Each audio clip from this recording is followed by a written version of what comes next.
Yo, you know what it is? Victory Talk. Told you I was gonna make new beats for this shit. Told you I was making new tracks for this shit. The Brandon Carter exclusive track, the King Keto exclusive track. You heard? You know what I'm saying? New shit. Throughout this episode, you're gonna hear multiple new King Keto tracks over the different segments. Here's another one. Let's start the show.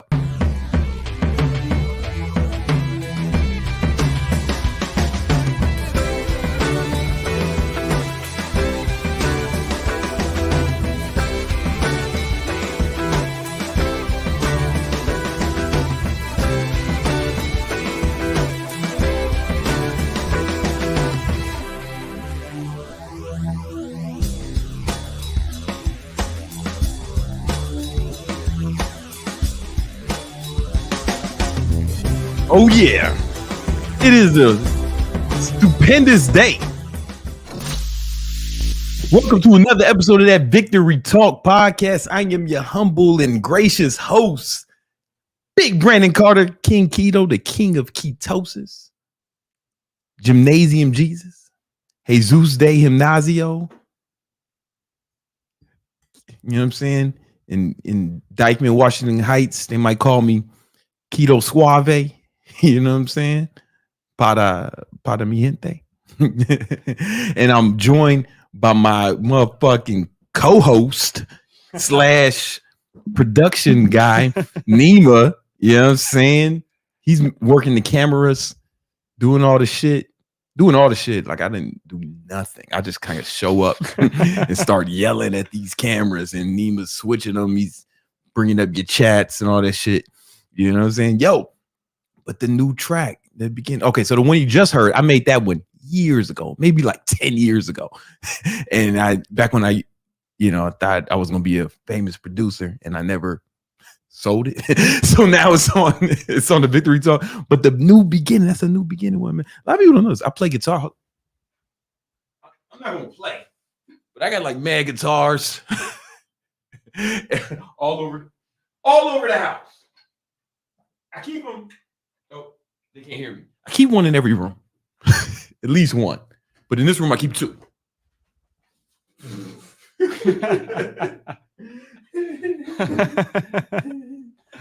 Acoustic and electric. And I got acoustic and electric in my other office. Just sometimes I just fucking grab a guitar, man, start coming up with shit. But then, I was just like, I don't know what happened. Oh, you know what happened? So this company, what's the name of this company? They sent me. I just followed this company that makes fucking audio equipment. XLN Audio. And I followed them, and they was like, "Oh shit, it's Big Brandon Carter." And they gave me like all their fucking software, like the whole shit. And then I was like, "All right, well, fuck it." Then I went and bought another MIDI keyboard offline. Midlife crisis is in full effect. I'm back to making beats like a child. You know what I'm saying? See somebody there. That's a Gibson Les Paul. That's a Martin. That's an acoustic Martin. Baller shit. The other room I got a Strat. Freestyle comes. Yeah, so it's just, I don't know. When they sent me all that free fucking like a few $1,000s worth of free software, I was like, all right, well, let's make some fucking beats with it, man. Shout out to XLN Audio. They make dope shit. You know what I'm saying? In the right hands, it's gonna be dope. You know what it is. Listen, let's get into the show, man. Let's get into the show. Today we're gonna talk about what's the name of this episode? It's episode 88. Yeah, it's about become a high value man and change your life in 2024. You know what else inspired me to start making beats? So this is his producer. His name is 88 Keys. He produced like a lot of songs on the new, co-produced a lot of songs on the new Kanye West album that just dropped. And he did a lot of shit on the last Pusha T album, which y'all was a big fan of Pusha T, man. He provided the soundtrack to a lot of my adventures in my youth. And it was like music that fit the job description, right? Back in the day. And you know, and I followed him. He followed me back, and then we just started talking about making beats. And then my other homie, I became friends with this other dude out here, and his name J.R. Rodden. I might be saying his name wrong, but he produced a bunch of tracks for Rihanna, joint SOS, and a bunch of other joints. He's got a lot of hits. And I was just like, oh man, then they sent me that free shit. I started making beats again. But anyway, his name is 88 Keys. The other dudes, this episode 88. You know, look how the universe works. Look how the universe works. You know what I'm saying? We're gonna talk about how to become a high value man. But before we get into that, I got to shout out our sponsors. Our sponsors. Just two. We got, you know, the newsletter, Big Money Methods. Have you not joined the fucking newsletter yet? What's the matter with you, man? Get your shit together, homie. Big Money Methods, right? So if you check it out, man, you know, you join the newsletter, subscribe, and twice a week you're going to get emails, these articles on methods to get big money. Methods to get big money, written by me and the homies. You know, this is one about marketing, 3 reasons people buy things. This was on our last week. This one that came out the other day. You know, this is like, I know you're trying to get ripped and shredded. People who fucking ripped and shredded make more money, man. So like, I covered that. You know what I'm saying? I covered that.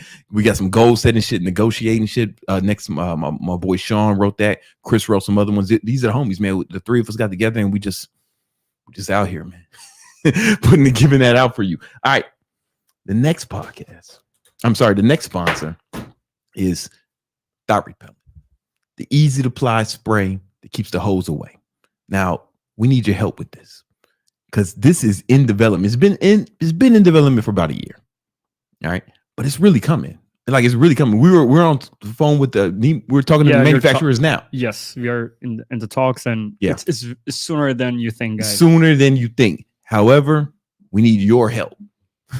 So all your super chats, 100% of your super chats go towards research and development for Thot repellent. We're crowdfunding this thing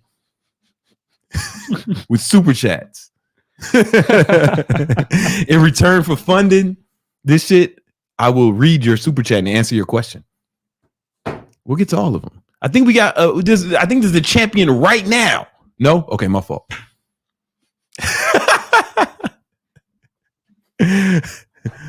When it comes, I'm going to read it. You ask some questions. Here's the thing about Thot repellent. Here's why you need it. Here's why you need to support this movement. Because bitches will fuck your whole shit up. Bitches will fuck your whole shit up, man. If you let them. Not all. Now, there's some women, a good woman, good strong woman, she'll elevate you. She'll elevate your hustle. You know, help expedite your balling. You know. Like my girl, you know, she be taking care of shit around the house. She hold it down. But these Thots, these bitches is getting pregnant on purpose.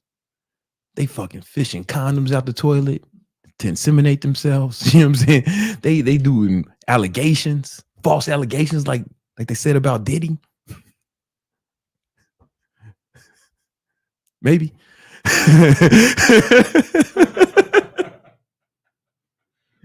You see what they did to the tape? They couldn't even get the tape. What they had to do, man, they had to go get some Thots to hate on the brother, man. Player haters, right? The haters are used Thots again. Let me tell you a story. I might have told the story before. If I have, shut the fuck up and listen. There was this guy.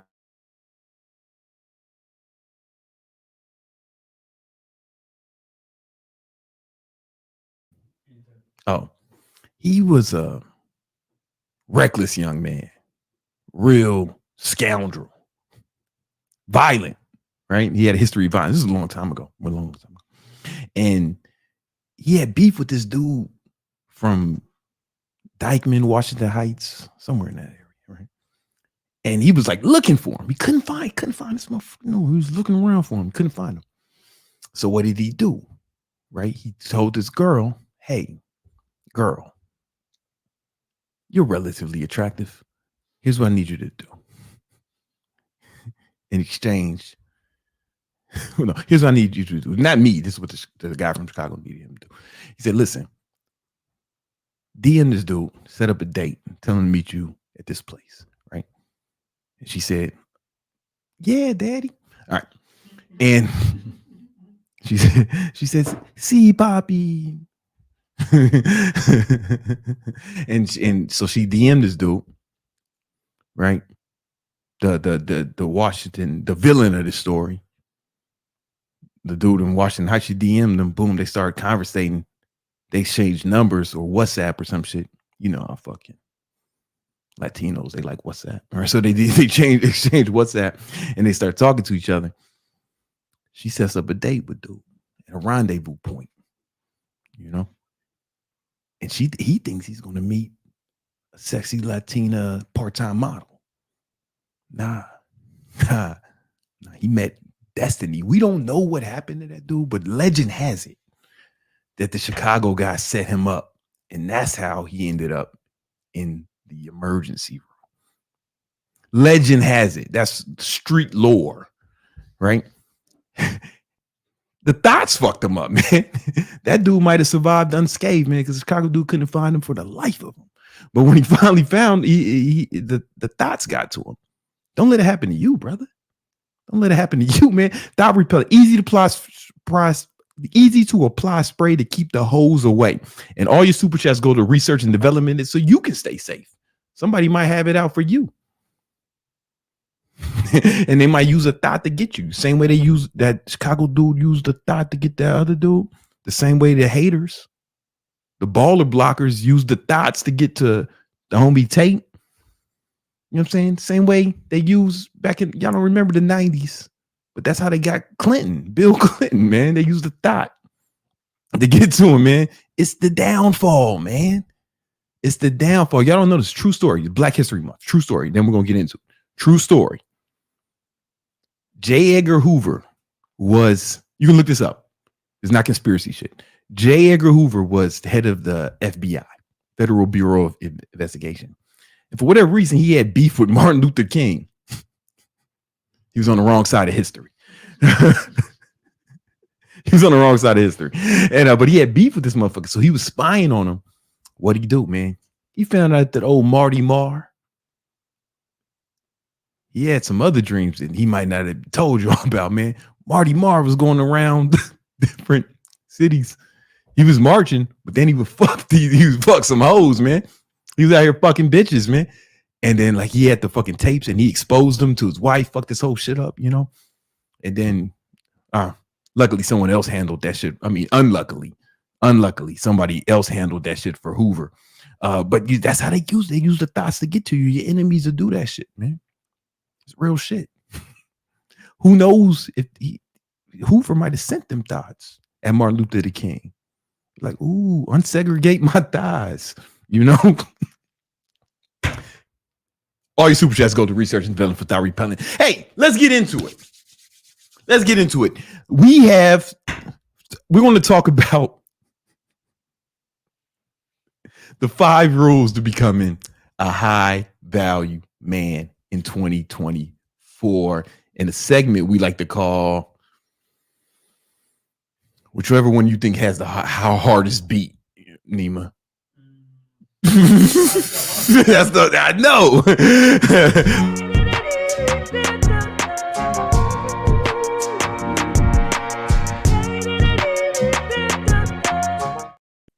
Damn, that shit was hard. Play the other one for them just so they can know what's up, man.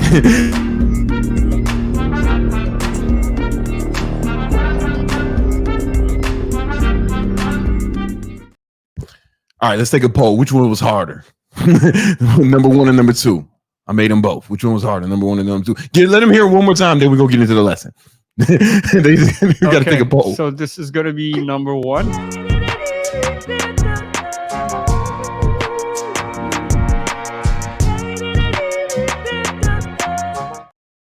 And now this is number 2.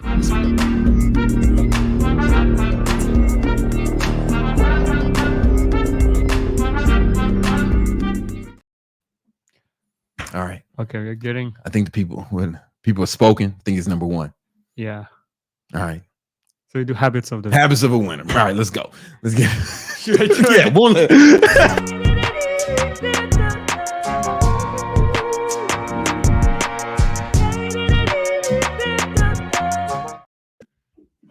Okay. All right. Let's get serious. Let's get serious. Let's get serious. All right. In this video, I'm going to show you the 5 rules to becoming a high value man in 2024.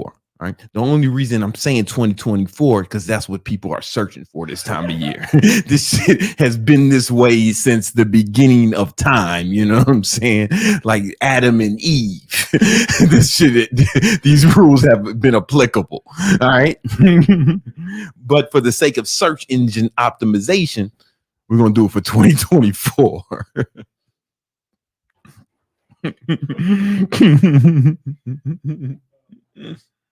You might be thinking, hey, why should I listen to this guy tell me how to be a high value man? Because you watching my videos and I'm not watching yours. That's your first clue, asshole.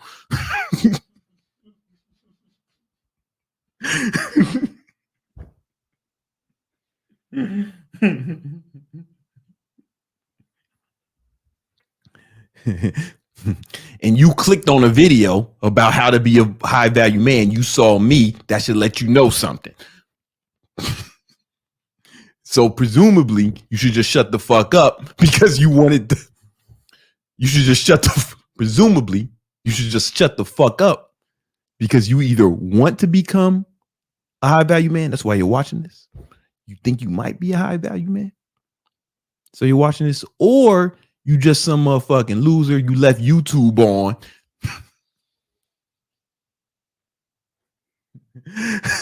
You left YouTube on and this was the video that came on autoplay. Or number 4, you're watching this so you can show it to your girl so she can see what a high value man looks like in hopes that she'll get wet enough to have sex with you tonight, which is a good mating strategy for a lot of you. Show your bitch my videos and hopefully she'll pick you instead of her vibrator. Hopefully. Well, I don't know what's wrong with me, man. I'm somebody's dad. This shit's out of hand. All right.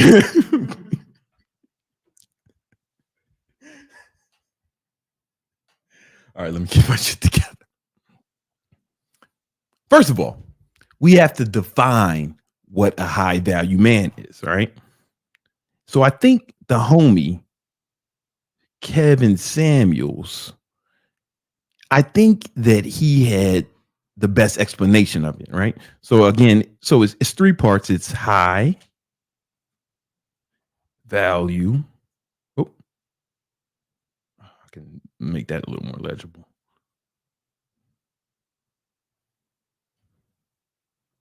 And then man. Now let's look at the definition of these terms individually. All right. So we look at high. There's a few different definitions. English is strange, but I think the one that pertains to what we're talking about is great or greater than normal in quality, size, or intensity.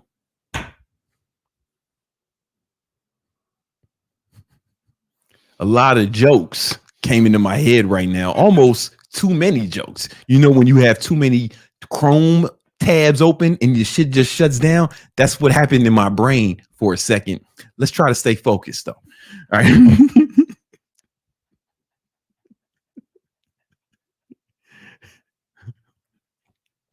We'll go with the first part, greater than normal.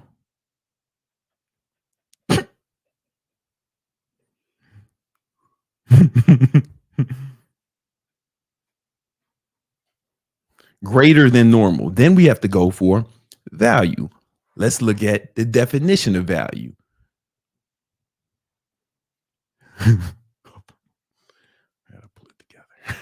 We're gonna get through this.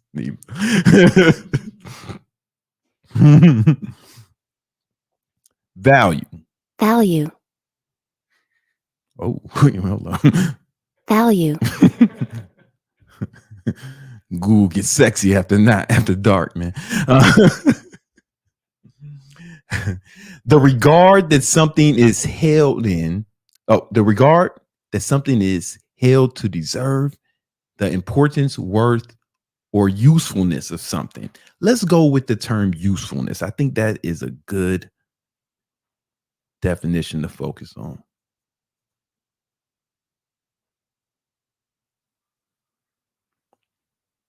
And this will all make sense, right? And now you may be thinking, oh, greater than normal, value. Okay, useful. Oh man, great value, where I do my shopping, where I buy my goods and services. No, that's not what we're talking about. We're talking about a high value man. And the definition of man, according to Google, is an adult male human being. We're going to go with that definition and not whatever you fucking liberals are saying this week.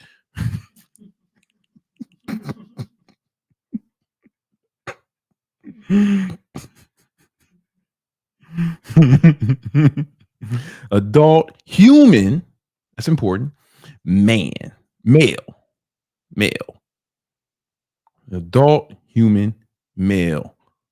Or yo mama.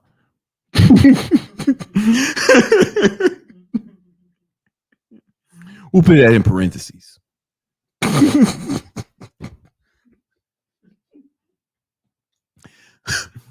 So if we're going to define high value man, the first rule is the first rule of being a high value man is we have to define it. We have to know what it is and be clear about that, right? So an adult human man, right, whose value is greater than normal. Greater than normal is important.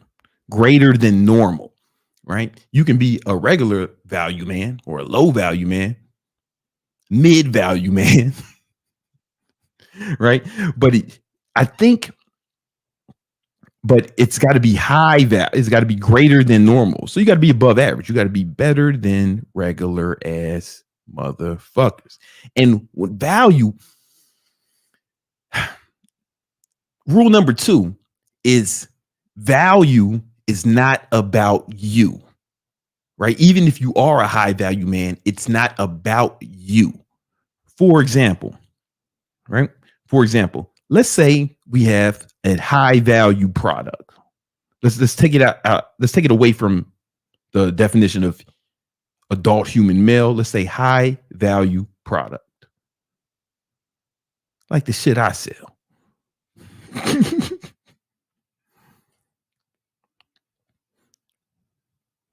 High value product. So let's say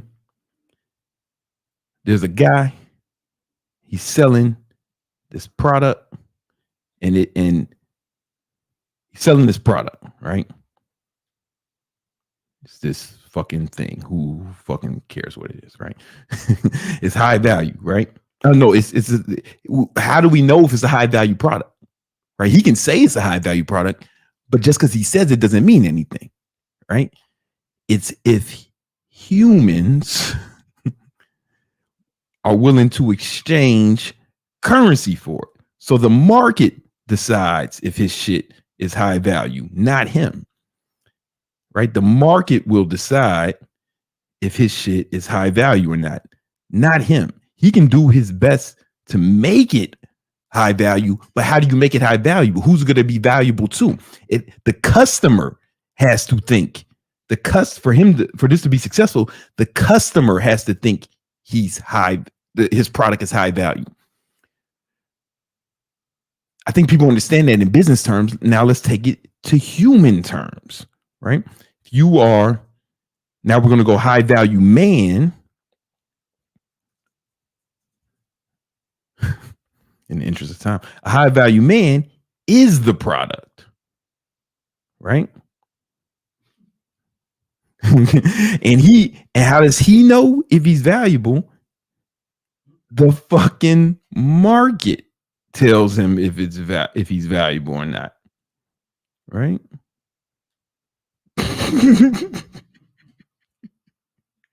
So he can go around saying I'm a high value man, but the market will speak. The market will let him know, you know.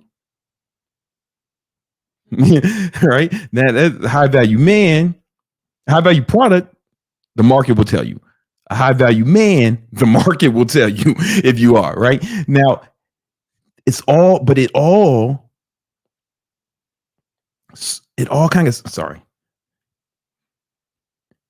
But the value pertains to this word usefulness, right? So with the product, right? Whatever this thing is, whatever's in the box, what's in the box, right? What's in the box, right? If you've seen the movie Seven, he has something valuable in the box. The guy has something valuable in the box. So like if there's something valuable in the box, the market will let him know by exchanging currency, right? Let's say you're on the sexual marketplace, right? How do you know if you're a high value man? Because the market will exchange, will let you know by exchanging, whatever the form of currency is in the sexual marketplace. If you have abundance of the preferred currency of the sexual market, that's how you know that you're high value. You get what I'm saying? So, but you have to be valuable to the target market. You have to be valuable to target market. So that's lesson number 2. It's not about you. This guy can say his product is valuable, but he doesn't know it until the market tells him, right? This person can say he's a high value man, but he won't know it until the market speaks. I hope everyone's getting this. I hope this is clear. It's not about you, right? The guy saying, hey, I'm a high value man. I'm a high value man.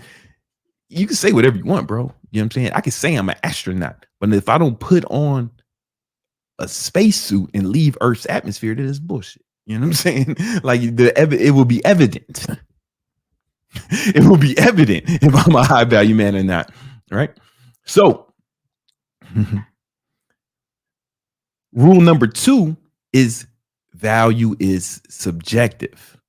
For example, right? My girlfriend thinks I'm a high value man, right? My family thinks I'm high value, right? Because I'm useful to them, right? I'm of value to them. My son thinks that I'm a high value man. I mean, he might not articulate it in those words, but I'm useful to him. I'm valuable to him. My employees, they probably think that as well, right? Because I'm useful to them. I supply them with employment, and a means for supporting their family and then supporting themselves, right? My customers obviously think I'm high value because, or at least they think my products the products I produce are, right? Because they exchange currency for it, right? So the market speaks, right? However, if I was single, I got a girlfriend now. I love her. But if I was single and I met Kim Kardashian, she might not think I'm a high value man. She might think I'm average, maybe even below average, because Kim Kardashian is a billionaire. And her fucking ex-husband, is one of the best rappers of all time, one of the best producers of all time, and definitely one of the craziest niggas of all time. Top 10 craziest niggas ever. And she's someone who values, and he's a billionaire, or at least, his billionaire status fluctuates, right? But she's someone who obviously values status. He's got a bunch of status, Grammys. He's somebody, he has a lot of money. He was a billionaire at one point. Perhaps he's on his way back, and she values crazy, right? All the Kardashians love crazy niggas. That's their fucking shit. And I'm definitely way too sane for her, So she might look at me and be like, I don't tick the boxes for her. It's subjective. You get what I'm saying? But when I lived in New York, when I was single, you know what I'm saying, man? Yeah. You know what? Let's not talk about that. The average chick who's not a fucking celebrity billionaire might find me high value. She might not, though, depending on it's all subjective. Right. My friends think I'm very high value because I'm useful. Right. But if I met a fucking sheik, one of the sheiks in motherfucking Dubai, right, I wouldn't meet them because they only fly out Instagram models. Everyone knows that. Right. that I wouldn't be valuable to them because how could I'd be useful to a motherfucking trillionaire Dubai chic, right?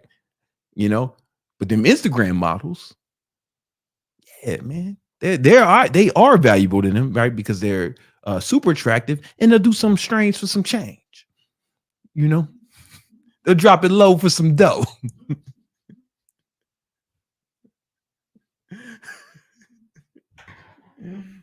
Pop that ass for some cash.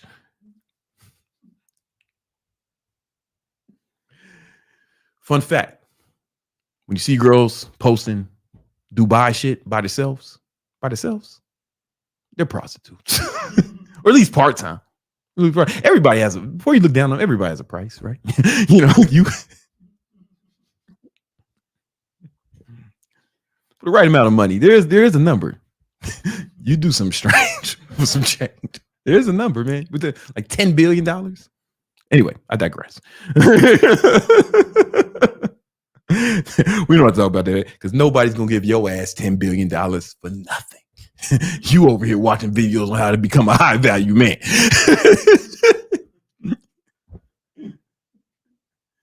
Motherfuckers ain't gonna give you fucking $10 for nothing. You know, you ain't worth $10 with $10 in your pocket.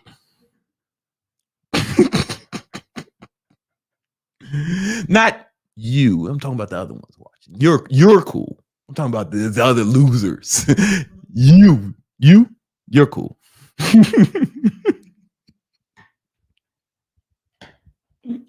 So it's subjective, is what I'm trying to say, right? So therefore, you can't be high value to everyone, and it's okay, right?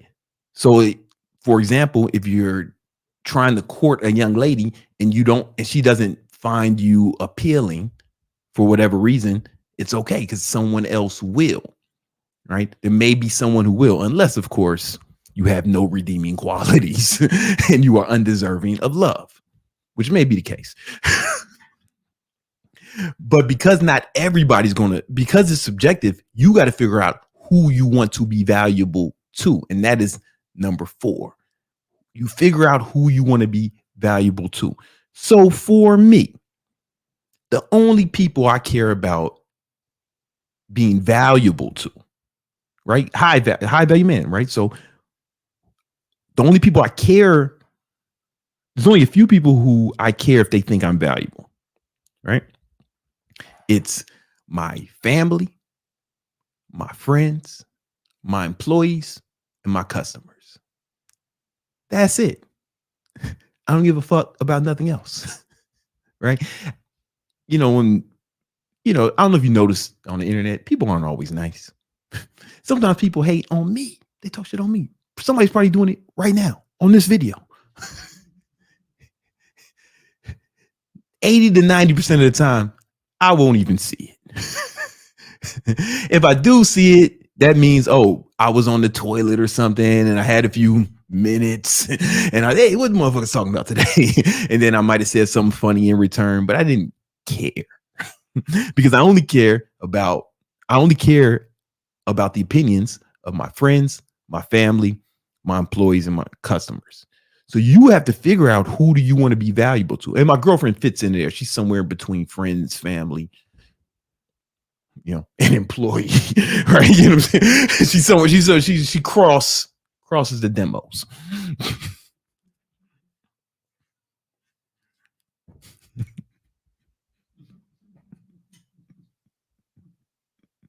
So I care about what those people think. Everyone else, man, can suck a dick, right? I don't care if they live or die. Like if they died, I wouldn't know, wouldn't care. People die every day and I don't be giving a fuck.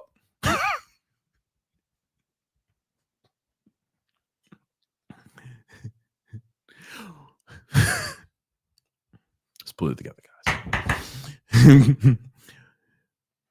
And I want you to think about it. Let's go back from, a business perspective, because I feel like things kind of make sense when you put it in business terms.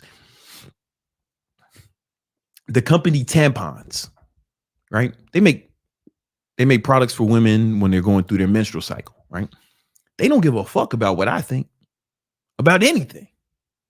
They don't give a shit what I think. And they shouldn't, because I am never going to willingly purchase one of their products. You know, if my girlfriend's over there crying in the corner because you know she's their genitals are bleeding, I'd be like, all right, I get it. Your genitals are bleeding. You're probably handling it better than I would. And she asked me to go get her some fucking tampons or whatever the fuck. Can't promise I'll bring back the right shit. but I might go get it, you know, or the very least I go on Instagram and have a motherfucking immigrant bring it to me. You know what I'm saying? I say that's a term of endearment, man. We you know, Neema's immigrant. I hire a lot of immigrants. Immigrants are hardworking people. I feel like they appreciate the country more than some of the people who was born here, man. Motherfuckers be risking their lives coming here. That wasn't a diss. That wasn't a diss. It's funny a little bit, but it wasn't a diss. Hardworking people, man. They risk their lives to come to the fucking greatest nation in the world, USA.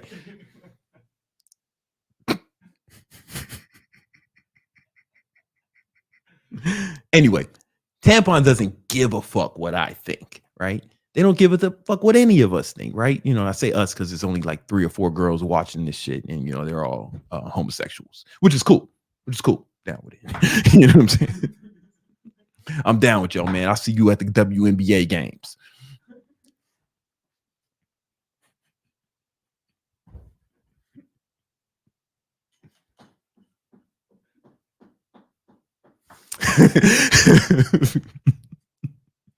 Shit's going off the rails. Anyway, they don't care what any of you guys think, right? They only care about women think, but not even all women, right? They don't care about what like young women think. They don't give a fuck what my little niece thinks, right? They don't give, you know, fuck this because they're not old enough to be customers. They don't care about what fucking old women think who's past menopause because they're not customers either. Only a segment of that demographic, not even all women, just a segment of them. They don't give a fuck. I promise you, they don't even think about what everyone else thinks.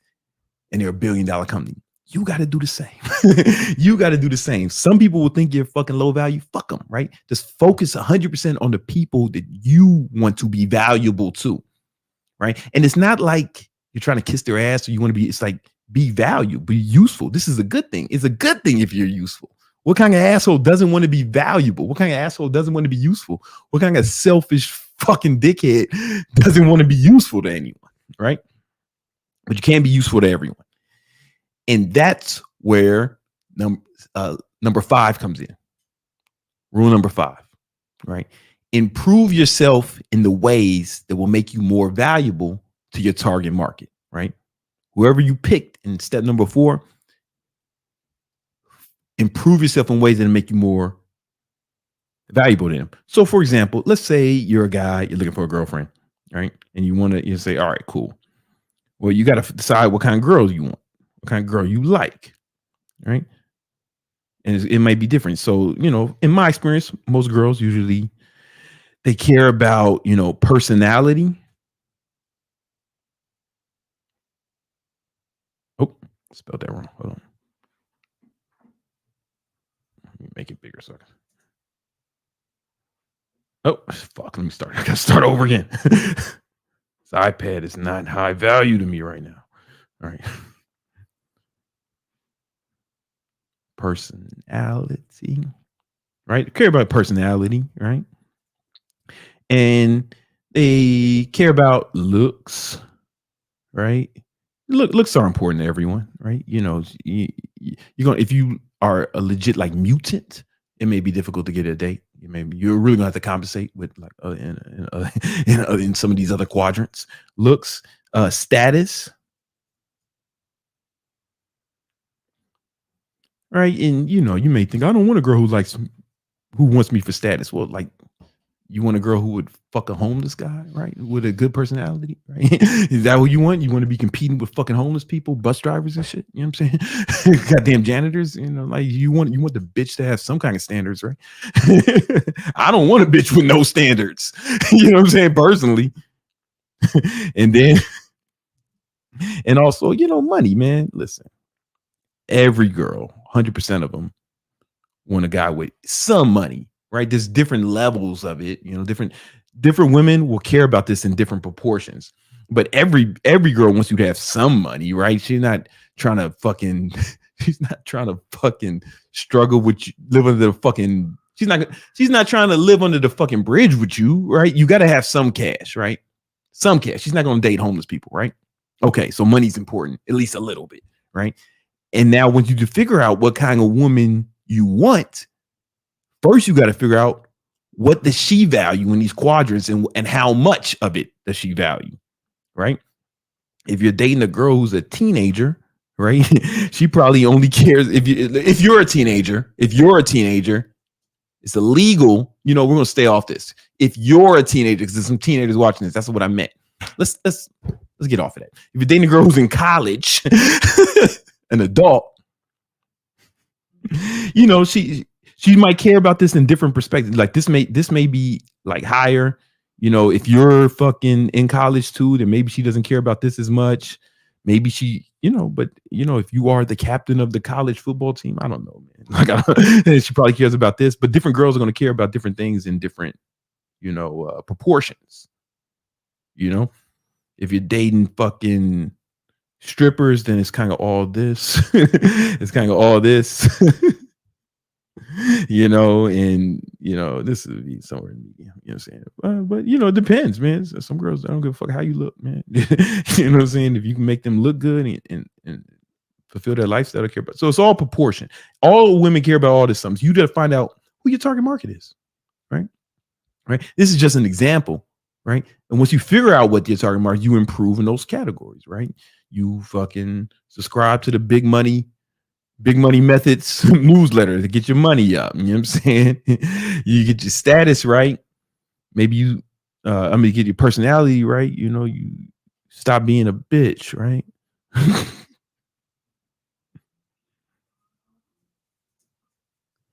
Right? Your looks right, fucking work out. Stop being a fat boy.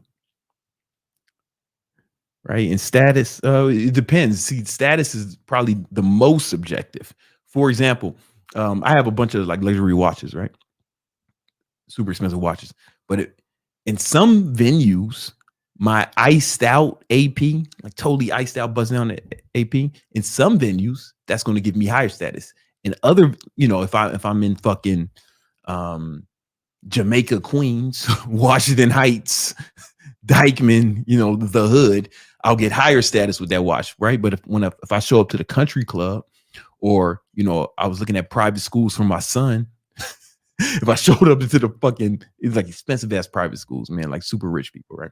One of them was on a country club, like it was like connected to a country club. If I showed up at the country club private school with the fucking drug dealer AP, that might lower my status, right? So it's very subjective. You got to find out what was going to work for. That's the only one that's not universal, right? You make more money. Obviously, you subscribe to Big Money Methods newsletter. That's going to make you more money, right? It's free. It's free. This is a joke, asshole, right? But you start making more money in whatever ventures, right? You work out, everybody gonna look better. This was kind of just a joke, right? Whatever. You got to figure out what some women like fucking soft guys, man. Maybe some girls. I know a girl. She's one of these chicks who like collects rocks and shit. Collects magic rocks and wears hemp jewelry. Right. And so, her personality, she like the guy he's wearing like, I don't know, man. I can only describe it as like expensive rags. That's how he dresses. And he might have sandals on. This motherfucker dressed like a new age, like a I don't know. I imagine that's how Jesus would dress if he was born and if he was alive right now. And he'd be talking about gratitude. She's into that shit, right? Some girls won't. You got to find out what your target market is, right? And let's take it outside of dating, right? Well, whoever you want to be valuable, you got to do this for everyone you want to be valuable. So for my family, it's like I'm thinking, okay, I got to make more money. I got to definitely be able to provide my son with the best education possible. I got to be there for him. I got to spend time with him. I got to show up to his events, right? So, we don't live in the same state. So every time there's something at his school, I'd fly there. I mean, I fly there multiple times a month to be with him. We kick it and shit, but I fly every time for every event to go kick it with him because I know he finds that valuable and that means a lot to him. My mom, I pay her fucking bills. She don't have to worry about shit. Everything's cool. wherever she wants to go. I just get her a ticket. You know, you got to figure out what will make you high value to the people you care about being valuable to, and fuck everyone else, man. Fuck that shit, right? And one of the main ways to do that, to improve every area of life, is to improve some of your habits. And I have a masterclass on improving your habits and building better habits. Go watch that video right now. All right, guys. Are there super chats or no? Oh, you motherfuckers don't. You slipping. Yo, but that's cool. Let me get oh, you know what it is? My man Romulus is in here. He showed up to show us about tell us what's happening in the market. Let's go with the market recap. Newbie.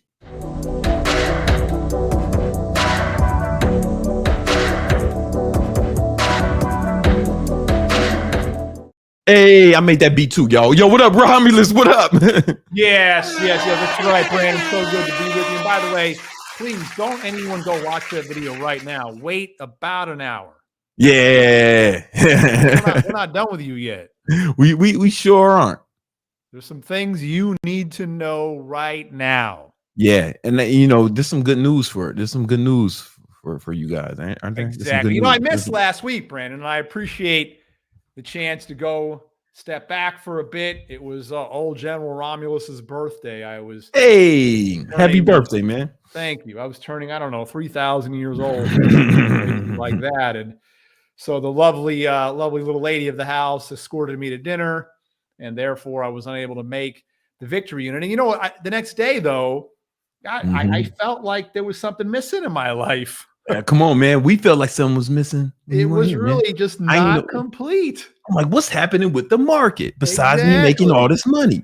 Yep. So we're going to be sharing into all of that here. And as everybody should be well aware, we're up on this market like the approaching spring on the winter, which is fantastic. Let me show the market here as a standard. Yeah. Share screen. Here we go. Yeah, pick that one. Let's do this. All right. And let me know when you see that, Brandon. It should be coming up in a second. All right. Great. So, wow. CPIII.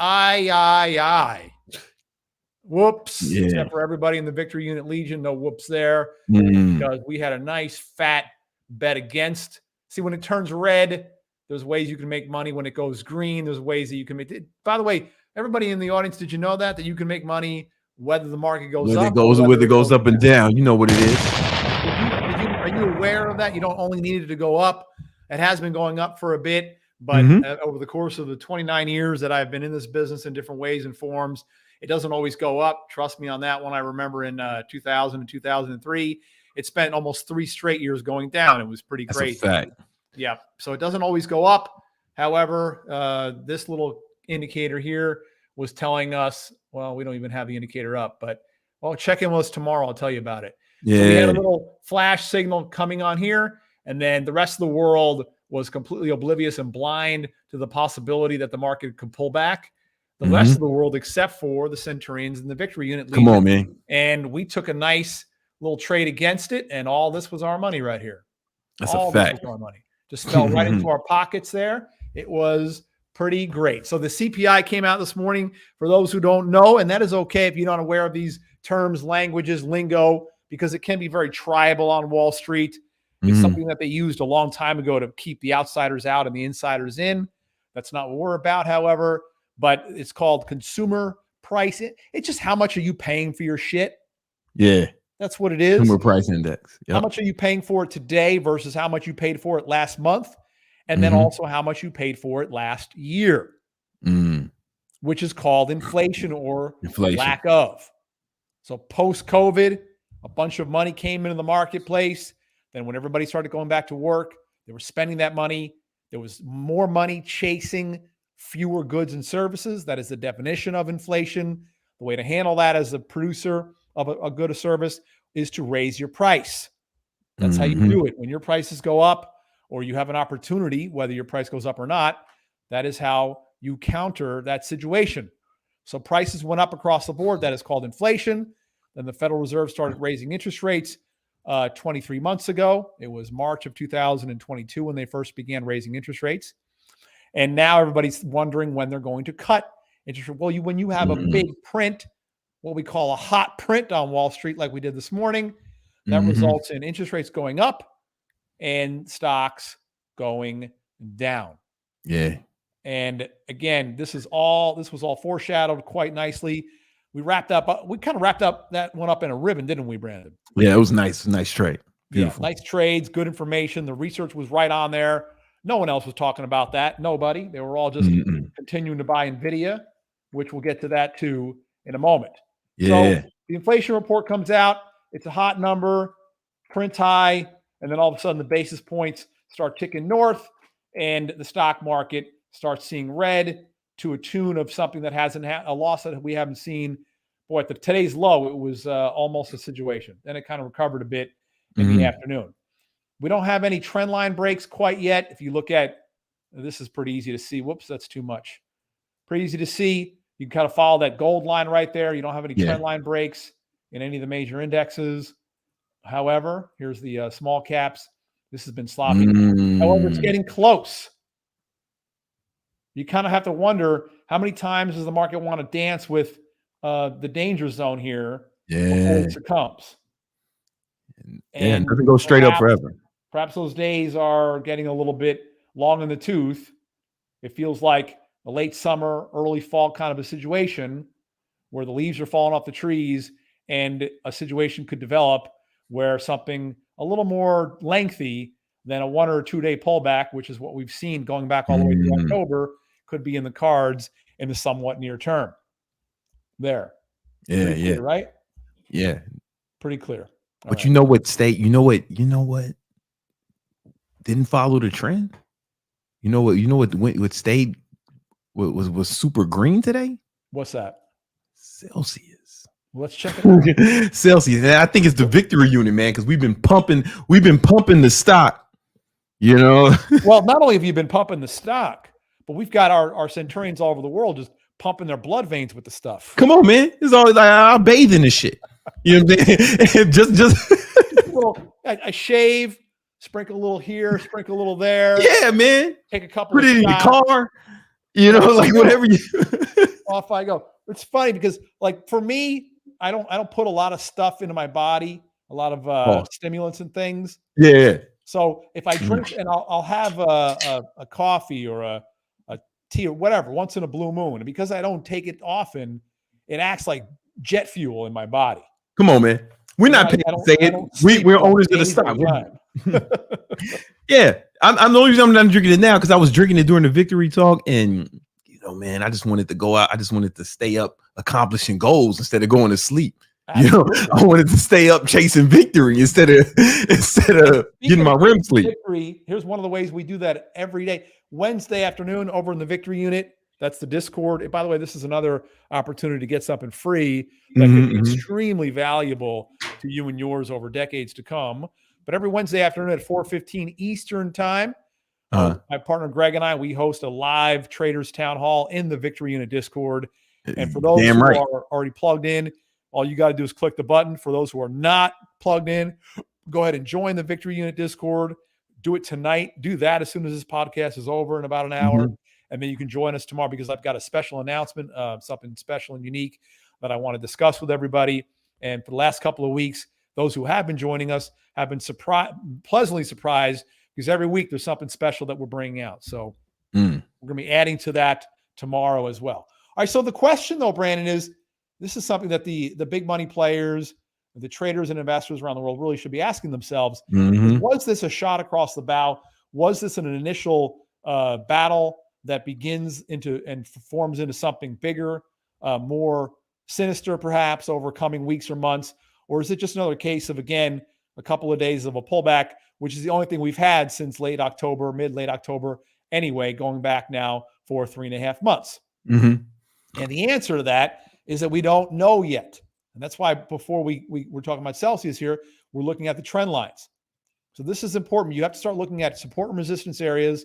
You've got to start looking at prior lows. You've got to start looking at trend lines and moving averages to determine this. Am I speaking our language to you? Nah. I'm right here with you, man. Yes, you are. But what about everybody else? We want to make sure we're taking them right along with us. That's why you got to come in tomorrow and join us, because these terms, we can teach you them, but it's something we can't do in the next 6 or 7 minutes as Brandon and I are together tonight. But that's what it really comes down to right now. Because you see, the last couple of weeks, right up until here, everything was good. Okay, so mid-late January. But then starting right here, you start to have volume configurations that are different than over here. And really what's been going on for the last couple of months. Now, in the down days, the big money is interested in getting out. Here's the fear index, the VIX. Highest trading since October, highest close since late October. That's also showing, hey, wait a minute. And we looked at it, we talked about interest rates. Look at that spike right there. I mean, this is today. This is tomorrow, by the way. You want to know what's going on tomorrow? There it is. How about the future today? So the interest rates is spiked up. That is inflationary. Big money hates inflation more than anything else. Oh, wait a minute, Rob. What do you mean? They hate war? No. They really don't care about war. I know it sounds crass. It sounds crude. It sounds inhumane. But trust me when I tell you this, money doesn't care about war. Money, because there's opportunities to make money in war. That's a fact. That's why they make war. That's why they make war. We found that out. We found that out in the early 2000s. You know, we found that out. Matter of fact, Caesar, when he was walking into the southern part of what is now France, they called it Gaul back then. The Gauls, who were then called barbarians, were not attacking Caesar. That created that 9-year-long war. Caesar fabricated the war. He instigated the war. Yeah, because his money back to to be the made. Roman Senate and said, "Oh, we've been attacked. We have to defend ourselves." That was total bullshit. He wasn't attacked. And then he rages through the place. They enslave 1 million people, sell them, because that was money back then, and he becomes the second wealthiest man in Rome. That's right. The old fake war sell slaves trick, huh? If you make money, you make money from war. What you can't make money from is inflation. No one can make money from it. They can keep raising their prices, but their prices are going up. Big money hates inflation more than any other potential risk factor in the market, which is why 2022 was a bear market, which is why today the stocks went down, and why what you're seeing with these interest rates going up, the risks are now elevated in the marketplace and equities, and you need to take this seriously. Yeah. You need to start opening your eyes, because the losses you've experienced the last couple of days, because you top ticked it again, retail trader, this could be just an early warning, like I suggested. Okay? All right, so we're gonna stay tuned. Can I ask you about a few? Now, listen, make sure y'all join the Victory Union and come through for that Traders Town Hall tomorrow. Traders on Wednesday. Can I ask you about a few individual stocks? Let's do it. I think we need to start with Celsius. And it's been great, because we've been talking about this stock for months, and we said, look, if it gets near the 200-day moving average, buy it at the 200. We like to add to it, and that's been a nice area to catch bounces from. As you know, Brandon, I don't like to chase things. I like to buy them on dips. There's a nice dip in here, and there it goes. Yeah, I loaded up. Nice little bounce in there. And with the marketplace looking a little bit higher risk than it was just a few weeks ago, then I would suggest that there will be another buy the dip opportunity in Celsius over coming days or weeks. And then if it does dip, you have the earnings coming up on March 7th. So 3 weeks from now, and we want to have it by then. Yeah. We want to have it by then. You know, If nothing else, sell puts. You know, like my Brian. You know, he owned them because he kept selling puts, and it kept he would never get a sign, but he was making money the whole time. Yeah, I mean, look, I got a stock. one of the ones that you're in there with us. This one right here.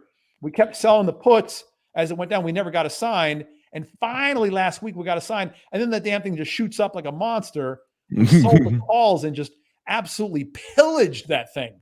I mean, pillaged it. Woo! That sucker. Yeah. This thing has been like a money tree in my backyard for months. Come on, man. Beautiful. Come on, man. I got a few. I want to ask you about. So, Shopify. Oh, how about that? That was Yep.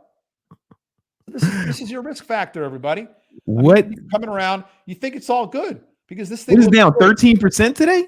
Yeah, down 13% today. That's insane. Closed below the 50 for the first time since October. Yeah. So this is in trouble, even if it bounces short term. But this is the risk factor. You come in, everything looks good. It's at a new high. It's been rallying. It's good. This reminds me of the FedEx from not too long ago. Rallying. It's all good. New highs. And then there it goes on that one day down 12%. See, this is the kind of stuff that can happen if you don't know what the hell you're doing. Shopify had earnings today and they beat earnings and it still dropped. Like, that's the most confusing shit in the world to me. When the stock goes up without interruption, the way this one has been going up, the expectations for when the earnings eventually come out also go up higher and higher. And the expectations get so high that the company has no chance of beating those expectations. And so in essence, they let everybody down when the news actually comes out. Yeah. Which is I mentioned I was going to talk about NVIDIA again.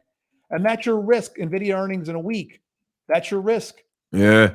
I'm not saying the stock is going to go down after the earnings, but do you want to risk the FedEx and the Shopify? And I could go on and on. I mean, there's so many examples of this. That Shopify one. There's more examples of this than there are of the Metas in the last couple of months. Yeah. Way more examples of the stocks getting hit and gapping down than the couple that had gapped up after their earnings in the last couple of months. Yeah, yeah. Many more examples of the downside than of the, and that is a result of the market, as we've said many times so far tonight, running almost without interruption since the middle and late October. So you have 3.5 months. I mean, look, let me show you real quick. This is the RSI 14, the one right here, in the one I'm moving over. You see that RSI 14? It hasn't been below the midline, Brandon, since all the way back here, October 31st. Yeah, it's been going crazy. That's a long time. Historically speaking, like dating back almost 100 years, that's a long time for this indicator not to dip back below the midline. Yeah. It's extended, it's overdue, and odds become higher that will happen. Play the odds. Think mathematically. You'll be okay. Lululemon. Yeah. They were in the S&P a couple months ago, and then it got hit after. Yeah, that's probably going lower. That's probably going lower? Yeah, that's probably going to the 200-day. Next stop would be here at 435. That's what I'm looking. That's what I was looking at. That would be about 420 to the 200 in that range. Yeah, I wouldn't buy it here. I'd let it break this little. Here, let me draw that. Hold on. We'll draw this here. Yeah, because it's doing like a little low base. Yeah, let it break here over the next 2 to 3 weeks. Then it comes down 432, 435 area, and then 420 or so between there and the 200-day. All right. Yeah. All right. Ooh. Listen. I bought this a long time ago.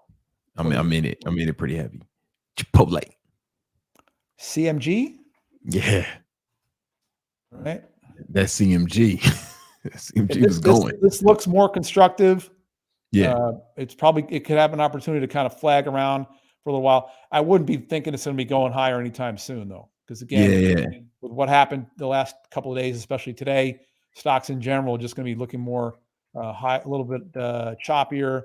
Is that a good candidate to sell puts against if you don't think it's going high, or maybe not? Huh? Well, I mean, if I own 100 shares or more, you'll sell calls on that, which is what I'd be doing. But there's not too many people that are going to own $25,000 worth of Chipotle, which is only 100 shares. I know one guy. I'd be selling the cover calls. I sell cover calls on all my long-term holdings. That's a fact. I do it all. I love that shit. Love that shit. It's such a money maker. I mean, I'll give you another little example. I mean, I really don't often give the trades like this that are live, but today for exclusive natural gas, right? The natural gas prices have been coming down because it's warm as hell in the northern climate for this time of year. We're not turning our heat on. I don't remember last time I had my heat on. It's been like weeks. I live in central Indiana. Usually it's 5 degrees outside this time of year, but it's like 50s every day. It's really nuts. So we're not using our natural gas because we're not turning our heat on. It's been coming down, down, down. So we sold puts on this today. Okay. They expire tomorrow. The strike price is 15. Is this going to drop another 3%, over 3% by tomorrow after it's dropped? Probably not, right? Probably not. That was just free money, everybody. That was literally free. It was just somebody. They expire tomorrow? Yeah, the ones that's a weird expiration date, right? They just instituted Monday, Wednesday, Fridays for these. Oh, for natural gas, really? Yeah. Yeah. They just instituted Monday, Wednesday, Fridays. It's kind of new. They've only been around for a bit. Monday, Wednesday, Fridays. So that's interesting. This was just like somebody knocking on my door. I opened my door, someone handing me cash, and then the person leaving. That's how easy, low risk, and free that really was. Yeah. Okay. I got another one because I know you don't have a whole lot of time. Home Depot. Well, we haven't looked at that one, Brandon, in a long time. I know, but I'm trying to bring it to your attention, Yes, we got earnings. Earnings are coming out a week from today. See that? On the 20th of February, a week from today. And let's see. So the home builders are here. They're kind of holding, they're flagging around. They're consolidating in here so far. If that's the case, then Home Depot probably has a chance to extend a little bit of a run from here. Okay. Yeah, there's probably a chance of that extending a little bit of a run coming up over the earning. And that's, again, the main caveat there is if the S&P doesn't come flying down below the 50 next week. All right, so I want you to look at something because this looks like, I don't know, it's a rising wedge and it's Airbnb.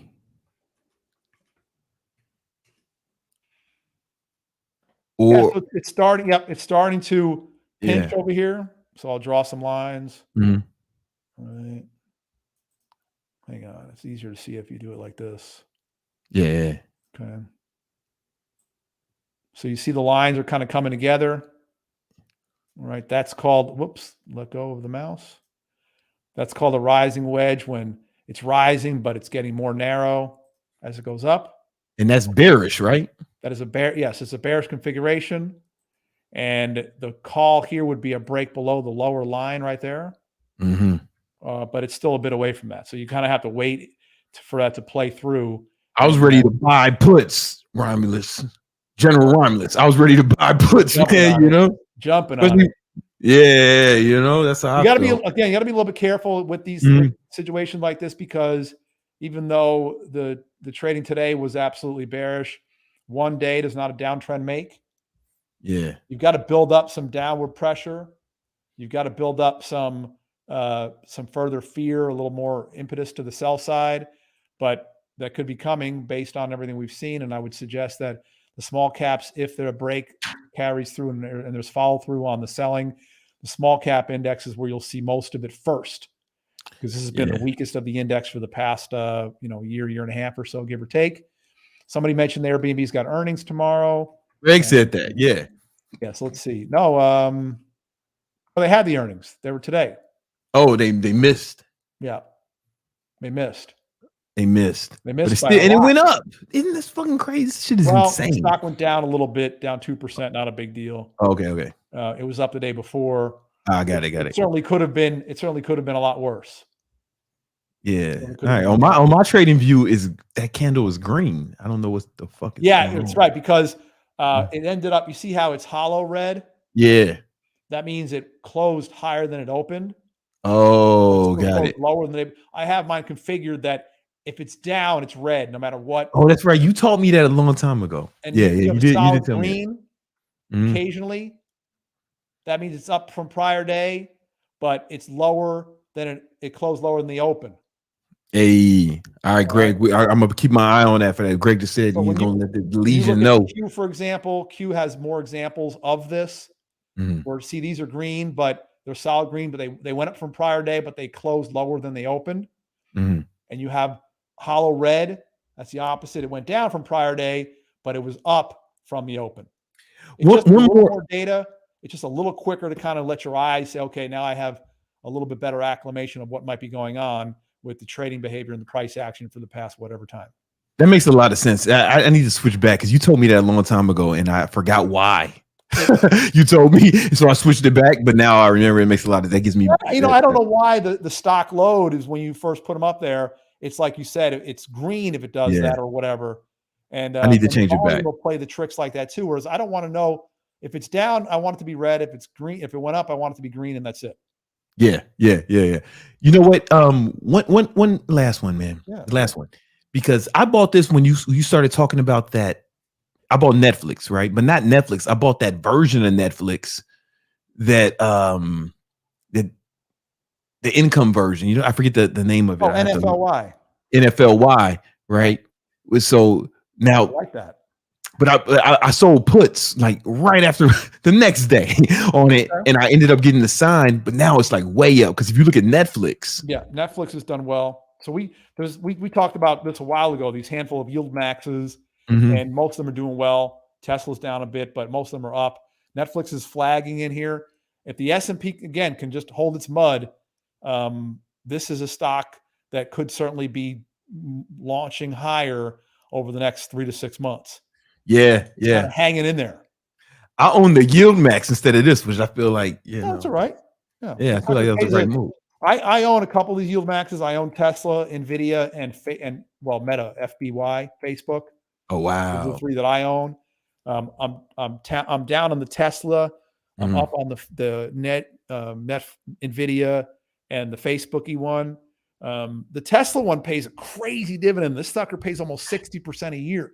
That's fucking crazy. Crazy dividend. Eventually, Tesla's down lately, but eventually, at some point this year, and it could be the fourth quarter, but at some point this year, Tesla will have a good day or 3 or 4, right? Yeah. It'll just blast higher. TSLY. And then plus, I have this TSLY, Nvidia, and the Facebooky. I have those in my retirement, in my IRA account. So I don't care. I'm looking for those for 10 or 15 years from now. Yeah. Because every time they pay the dividend or every time they declare the dividend, then I have it dividend reinvesting. So I buy more shares. Yeah. The following month, I've got more shares that pay a dividend. I invest that back in. I've got more shares. You see how it becomes a self-fulfilling, nice little upward momentum moneymaker. That's baller shit. Oh, okay. I do got one more. Yeah, sorry. Roku. 10 more. Roku. I know Ernest is coming.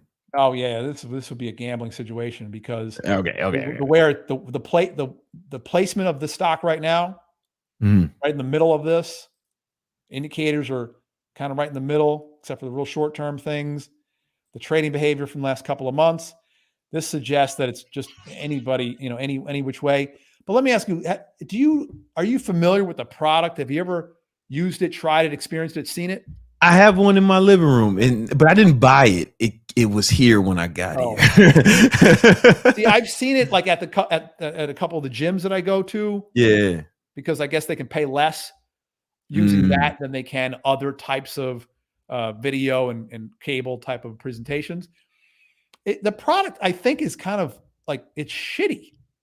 I don't watch enough TV to make a fair assessment. Yeah, like I look at the gym only. I'm like, this thing looks kind of crappy. I don't understand how they're competing, and I don't know. It just doesn't seem like it's going to last. Okay, no, this is the last one. Speaking of products, Roblox. Every kid I know loves this shit. They're on it, right? What does that mean for us? This we make money off these kids. I didn't realize. I thought this was a much higher priced stock. Mm-hmm. I like this one and I've liked this one for a long time because they're into the kids, and when you can get hooked into the kids, then you've got a multi-decade following. Yeah, you get those habits and those patterns kind of set. It's like Disney back in the 40s and the 50s, and then they were able to run wild for decades. Yeah, I like that about Roblox. I would buy this stock, and I would sell covered calls on it every week, and I would do that for years. Okay. Oh, so you feel like this might be a good long-term play? I do. Yeah, I do. I don't like that Roku, but I like this long-term. Like Roblox. Every kid I know. I know. My son, his friends, my niece is a year younger than my son, and she's on that shit heavy. And all her friends are on it. Speaking of heavy and everyone using, so we're going to kind of do a blend of like just exposure plus stock market. This one was tearing ass coming into the earnings, and then it got hit today. But everywhere I went, Thanksgiving, Christmas, every house and everywhere, these damn cups were everywhere. Everywhere, like middle America, because you live in Indiana, right? So I do, yeah. Everywhere when my son's in Georgia, you know, when I go anywhere that's not Miami or Chicago or Manhattan, it's there, you know, for sure. They are everywhere. They are I don't know how many cups they sell. Must be a cup full of them, but they are literally 2 years ago, hell, a year ago, I didn't see them around. Now they're freaking everywhere. Type one in the chat if you got a Yeti. Yeah. You know, just so Brandon, I got 2 for Christmas. I got 1 for Christmas. I mean, and I like it. I got one. So I got one. It's a thick thermosy one. Like if I fill that with water and I hit you, you will not. Yeah. Like that. Yeah. No. Okay. I got one. Kind of thickness. Yo, man. Listen. I got one from my son. It was like Super Mario letters, but it said Super Daddy-O. Like, sweet. Yeah, it was great. I like it. So I love it. And I'm, you know, about me from growing up in East Coast like you. I grew up in Jersey. I've been surfing. Oh, I'm sorry to hear that. And it's the surf season, not like, there are waves. I mean, the competitive surfing season, like football season, basketball season. Yeah. The competitive surfing season started 2 weeks ago, and it's out in Hawaii. So I watch it when they go on there. And the main sponsor is Yeti. Yeti, man, they out here, man. First time. We need to start drinking. We might have to start drinking Celsius out of Yeti. And Yetis, because it cold. Keeps it cold. Keep your Celsius cold. See this? It's all working. It's all working together, man. Celsius and a Yeti. That's the victory combo, man. That's the victory drink. You're wealthy. We're keeping you wise. It's all about money, muscle, and mindset. Come on, man. Thank you so much, Romulus. I appreciate you staying a little longer with us today, man. What happens when I skip a week? We got too much. Come on, man. Hey, I have more questions. Thank you so much, brother. Make sure y'all join the Victory Unit. Romulus and the homie Greg are doing a free Traders Town Hall. Give you even more free tips. You can ask them questions. It's a great time. Fun for the whole family. Everyone loves it. All right, man. Shout out to him. Did y'all hear the new market recap beat? That shit was hard. I don't know if they realized that was a King Keto track. Let them hear it one more time, man. Even though we're not about to, just so they can hear. Hey,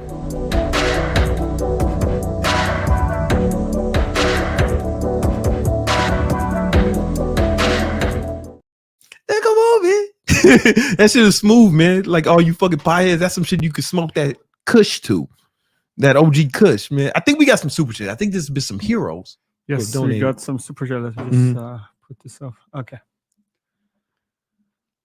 The first one is a question. Man, the homie L Beezy, man, he come through every week. Shout out to him. L Beezy, yeah, he's back.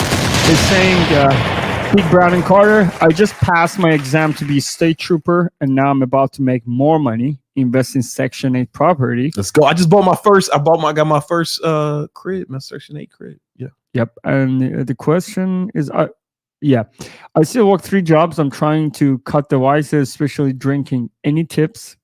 First of all, let's give this brother a round of applause. You know, this is a brother he's not just listening to Victory Talk. He's implementing. He's not just victory listening. He's victory implementing. You know what I'm saying? And he's being victorious. Look at the man. It's nothing but victory, man. My man is state trooper. I have some cousins who state trooper, man. Uncle Terry and his kids. They state troopers in Pennsylvania. And they look like they've done well for themselves, man. And that's what's up. Shout out to you. Cutting the vices, it seems like what he wants help on. So last week I talked about breaking habits. And one of the easiest ways to break habits. Okay, there's 2 things you need to do. Right? I don't think this is gonna be a whole video because I said this shit so many times, right? But first you have to, so any habit you want to build, right? You know what I'm saying? So for like a good habits.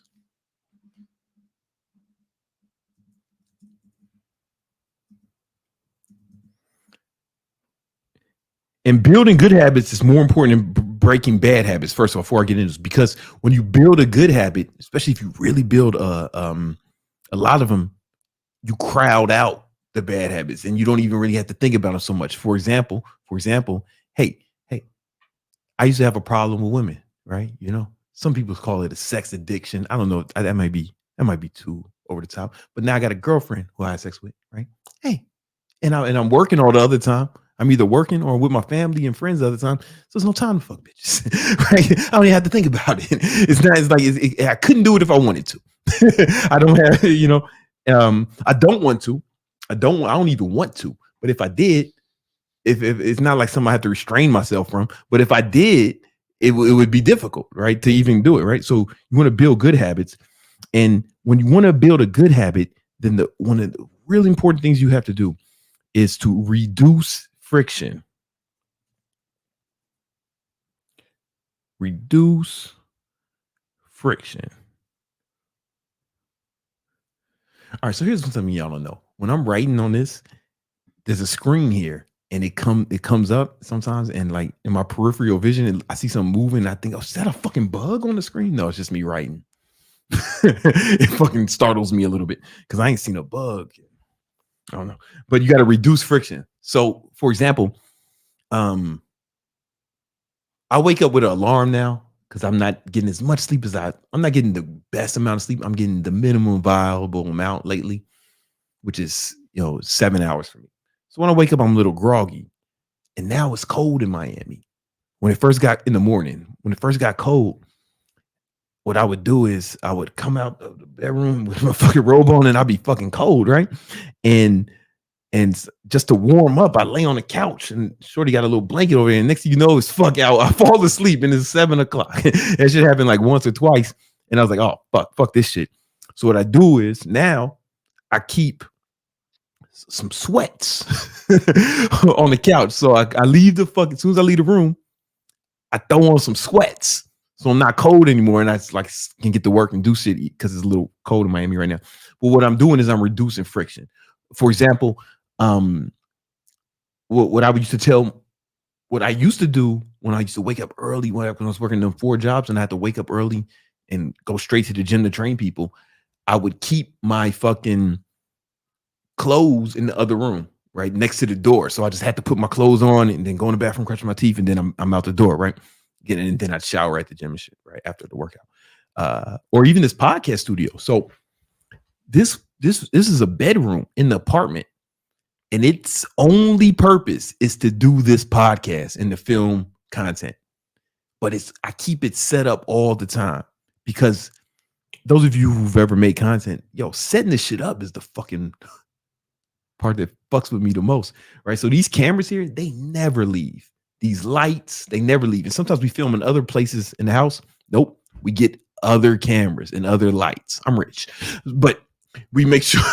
But this stays set up. There's no friction. I literally come here and sit down and start. There's a computer here that never leaves. These monitors nothing in here leaves this room.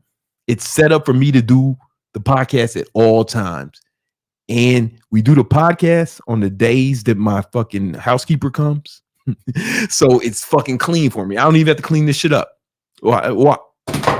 I knock shit over, man. Right. And I leave it there till fucking Thursday.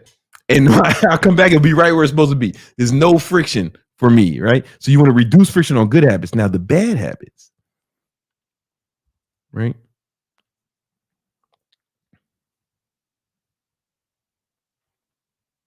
You want to increase friction.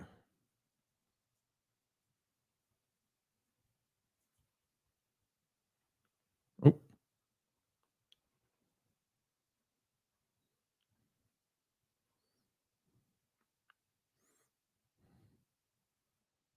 Increase friction.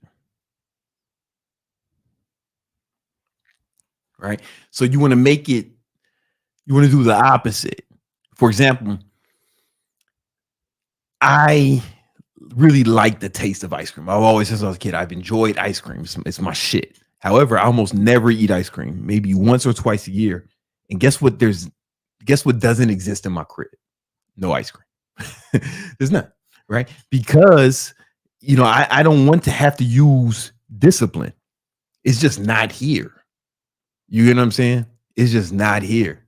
Right. When I moved to Miami, I wanted to make sure I stayed focused This is before I had a girlfriend. Even my girlfriend was my girlfriend.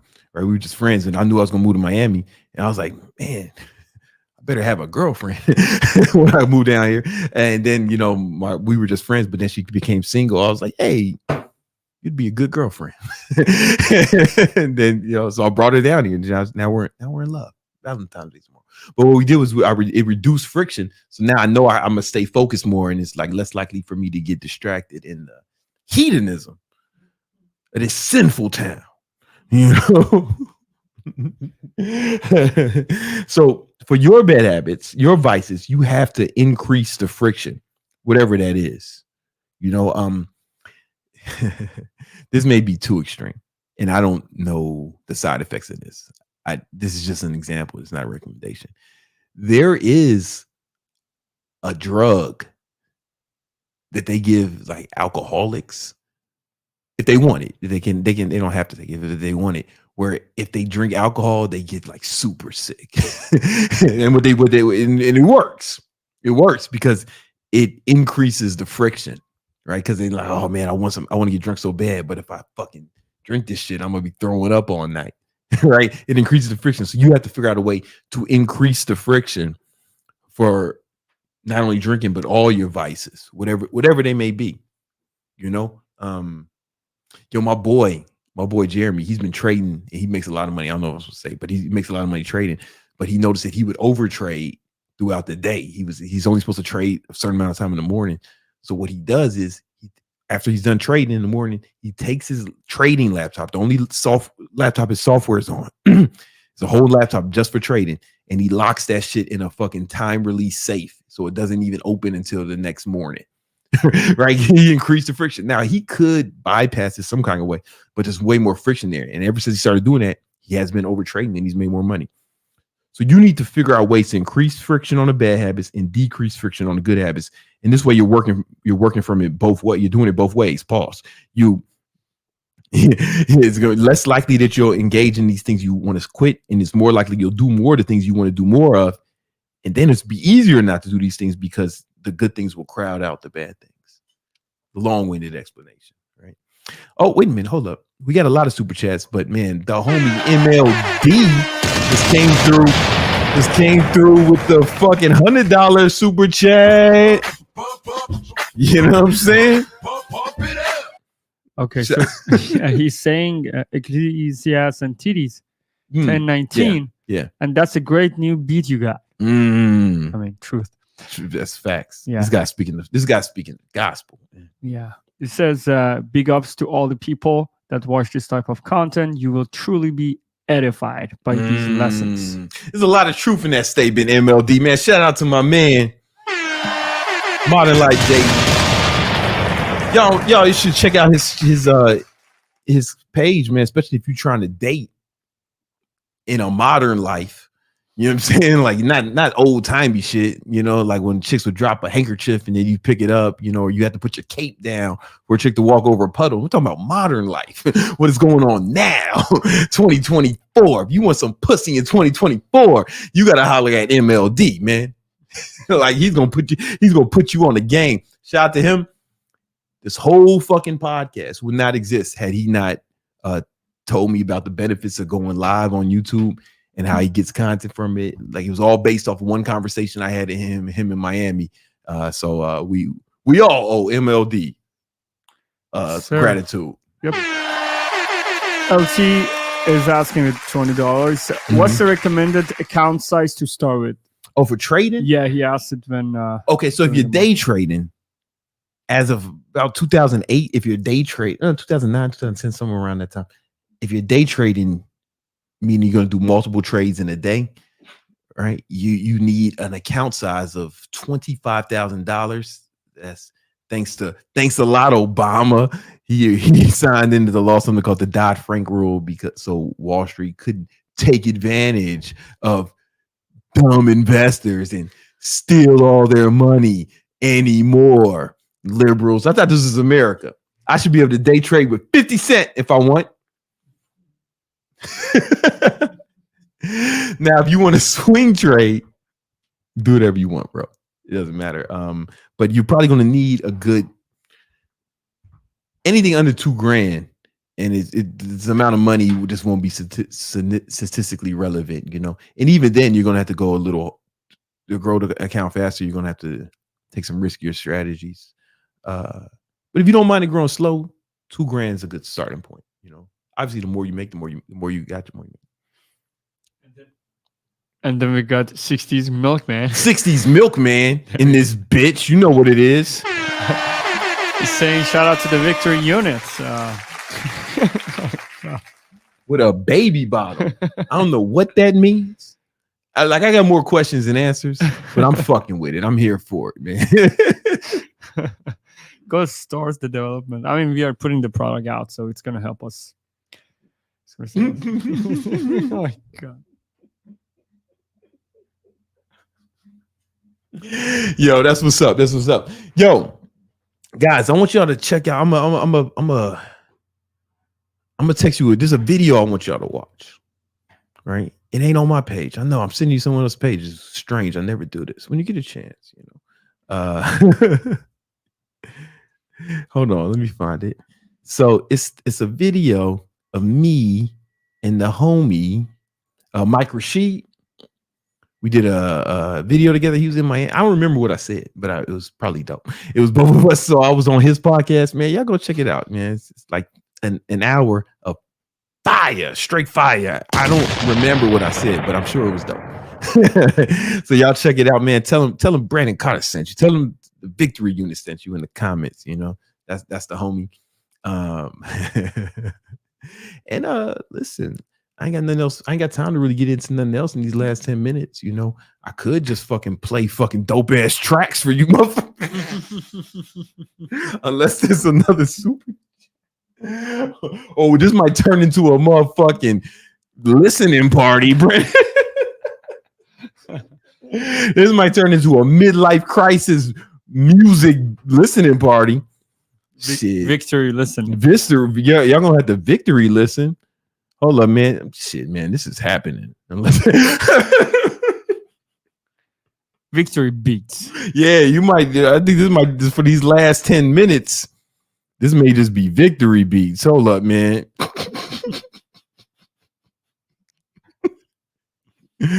Midlife crisis in full effect, man. Fuck what you heard. I'm about to have right for Ty Lopez. Everyone agree. Ty Lopez had the fucking greatest midlife crisis ever. But I'm coming for him. Pause. With these hard ass beats. Don't show my screen, just let it play. You know what I'm saying? Check this shit out.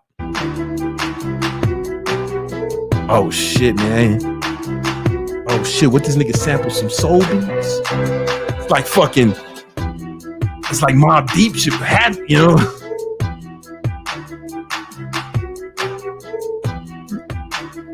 Old school hip hop. All right. Habits of a Winner. This shit is hard. Y'all only heard a snippet of it. But here's how the whole shit starts. Check it out.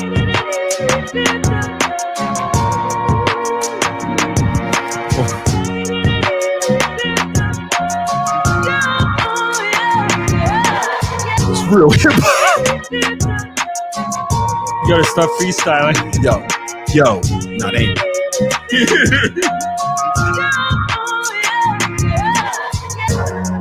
Some keys, right? This motherfucker is the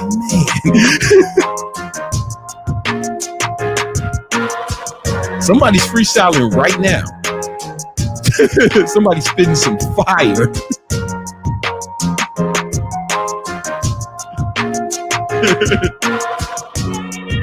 Come on, man. This is the one.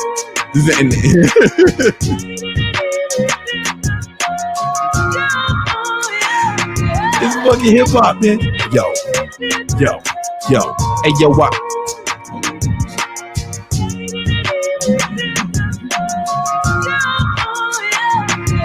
Hold up. Breakdown with the keys.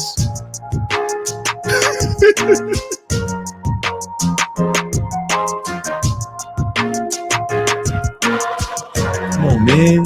I feel like I should put my Timbs back on. You know what I'm saying?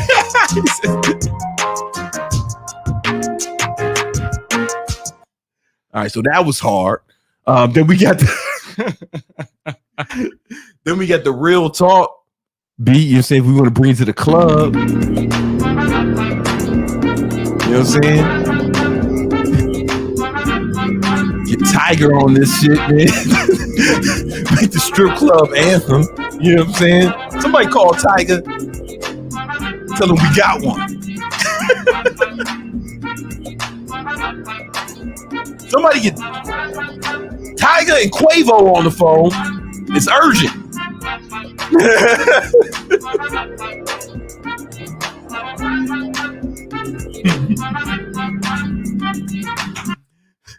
But I think the hardest one before we get out of here.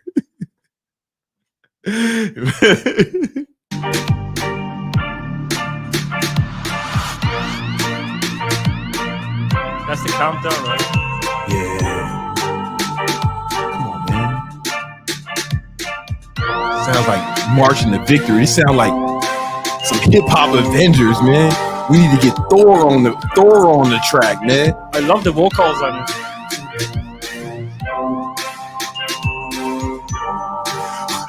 We need to get Iron Man on the track. You know what I'm saying? Iron Man and Spider-Man got to spit on this shit, man.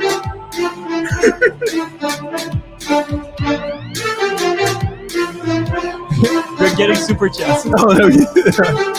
That's what happens when you start playing this song, man. It inspires people. It makes them start marching towards victory.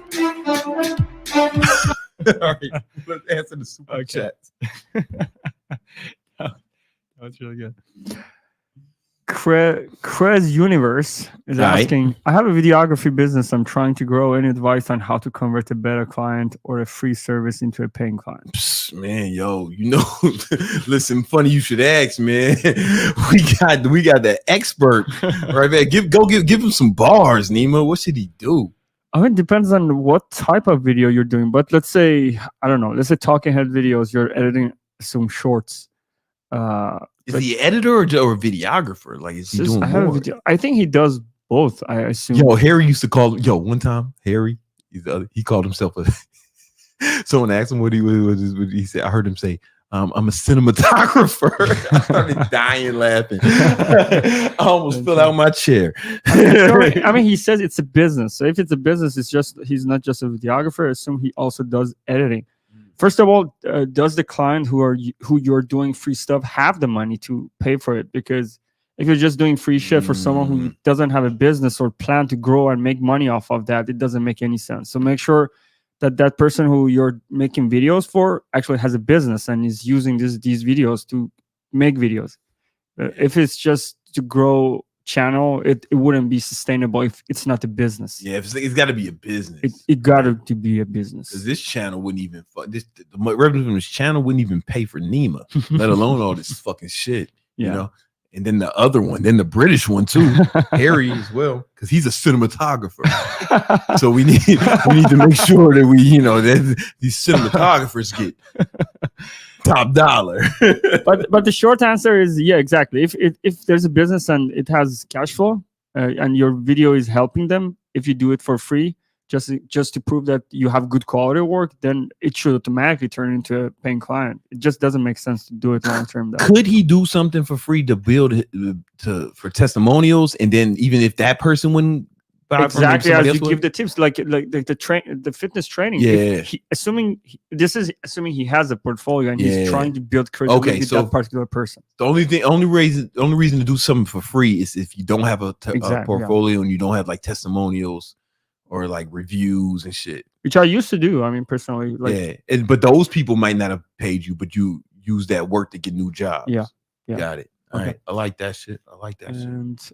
Another thing, man, he should learn to do ads though. That's how I found you. It was a fucking Instagram ad. Yeah, you were looking for videographers. You did local Instagram. Yeah, ads, I did local targeting, and it was videographers and you looking for people who needed video in Miami. I seen the shit and like his video was good. There was shit in there where I can tell that he was good at what he did, right? And then I just hit him up, and then the rest is history, man. Yes. The rest is the rest.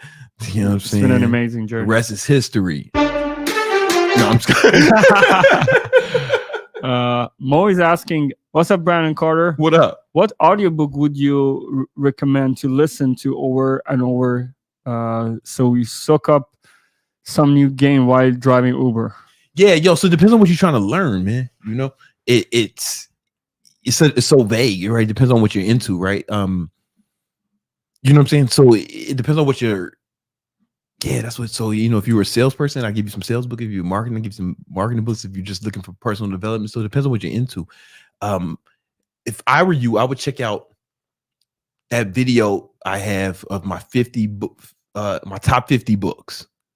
Right, it's on YouTube, and I'm pretty sure all of those books have audios. And then I give a brief description of each one, and I talk about why I like them, or my top 50.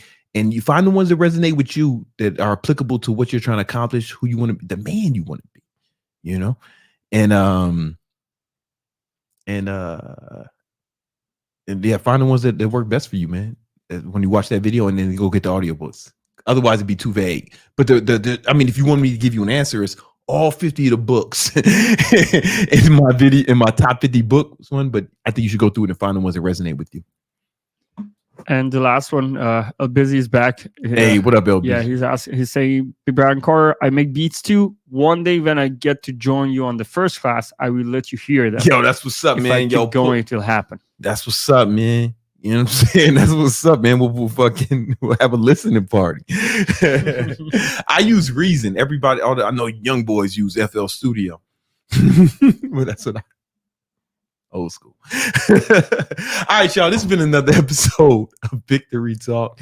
We do this every Tuesday and Thursday at 7 p.m. Eastern Standard Time. Let's listen to another Brandon Carter beat on the way out. No, let's play the outro. The outro is one. The regular outro. The regular one. Yeah, that's a Brandon Carter beat.